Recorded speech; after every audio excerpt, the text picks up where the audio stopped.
दूनो नैना, मोहि डार तोर रेंगना, तरस गे मोर दूनो नैना। मोहि डार तोर रेंगना, तरस गे मोर दूनो नैना। मोहि डार तोर रेंगना, तरस गे मोर दूनो नैना। मोहि डार तोर रेंगना, तरस गे मोर दूनो नैना। मोहि डार तोर रेंगना, तरस गे मोर दूनो नैना। मोहि डार तोर रेंगना, तरस गे मोर दूनो नैना। मोहि डार तोर रेंगना, तरस गे मोर दूनो नैना।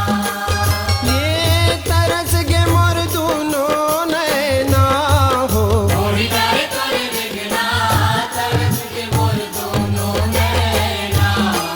मोहि डार तोर रेंगना, तरस गे मोर दूनो नैना।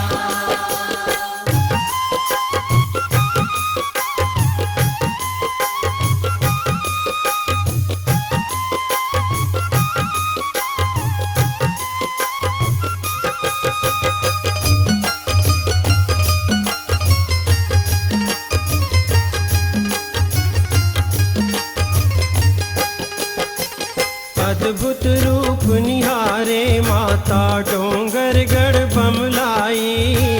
डोंगर गढ़ बमलाई, भवानी मोर डोंगर गढ़ बमलाई। तोर सुमिरन सब काम सुधर थे, शोभा कहे न जाई। शोभा करे न जाई, भवानी मोर शोभा करे न जाई। पर्वत माँ बैठे महतारी, करके सिंह सवारी हो। मोहि डार तोर रेंगना, तरस गे मोर दूनो नैना। मोहि डार तोर रेंगना, तरस गे मोर दूनो नैना। ये तरस गे मोर दूनो नैना हो। मोहि डार तोर रेंगना, तरस गे मोर दूनो नैना। मोहि डार तोर रेंगना, तरस गे मोर दूनो नैना।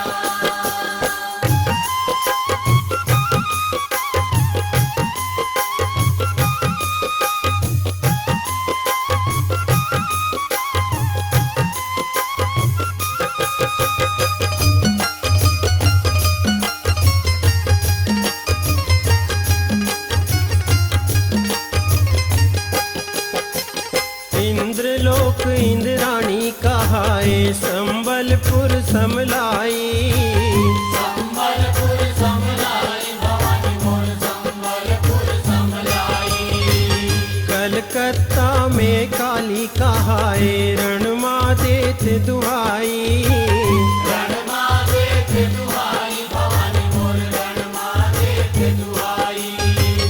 पहिरे तय मुंड के माला, रूप दिखे बिकराला हो। मोहि डार तोर रेंगना, तरस गे मोर दूनो नैना। मोहि डार तोर रेंगना, तरस गे मोर दूनो नैना। ये तरस गे मोर दूनो नैना हो। मोहि डार तोर रेंगना, तरस गे मोर दूनो नैना। मोहि डार तोर रेंगना, तरस गे मोर दूनो नैना।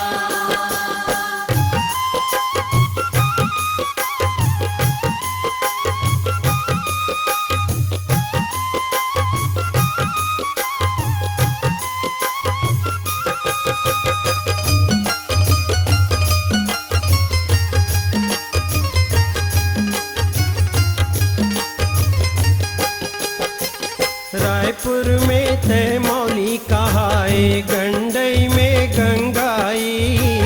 गंगई में गंगाई, भवानी मोर गंगई में गंगाई। खैरागढ़ दंतेश्वरी माता, छुई खदान काली माई।